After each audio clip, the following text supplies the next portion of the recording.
তো তলে তলে ওর যোগাযোগ ছিল আবু জেহেলের সাথে। আমার তো বাংলাদেশের দৃশ্য মনে হচ্ছে অধিকাংশ এখন সব আব্দুল্লাহ ইবনে উবাইয়ের হয় ছেলে নাই ভাইরা ভাই। এই কথা বলে না কেন? মুনাফিক যারা আছে, কাফের যারা আছে, ওরা তো আর মুমিন না। ওরা কি না?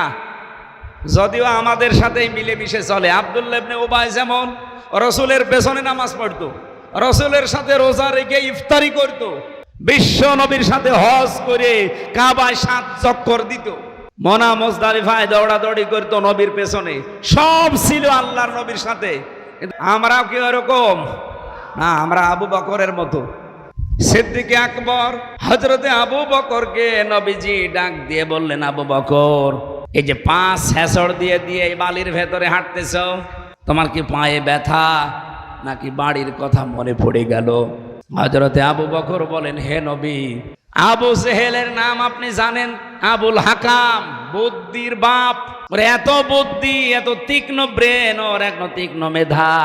ও সকালবেলা উঠে যখন আমাদের পেছনে আসবে, তখন আমাদের এই পায়ের ছাপ দেখে দেখে ও বলবে যে এটা মোহাম্মদের পা, এটা আবু বকরের পা। এত তীক্ষ্ণ মেধা তাকে আল্লাহ দিয়েছে। উঠের যে বিষ্ঠা আছে, যে পায়খানা আছে, উঠ, এই উঠের পায়খানা পরীক্ষা করে বলে দিতে পারতো যে এই উঠটা অমকের ছেলে, অমকের। কি মেধা দিয়েছিল তারে বলেন তো? এই জন্য আমি 5 হেসড় দিতে দিতে যাচ্ছি আপনার পেছনে, যেন আপনারটাও মুছে যায়, আমার পায়ের ছাপও মুছে যায়।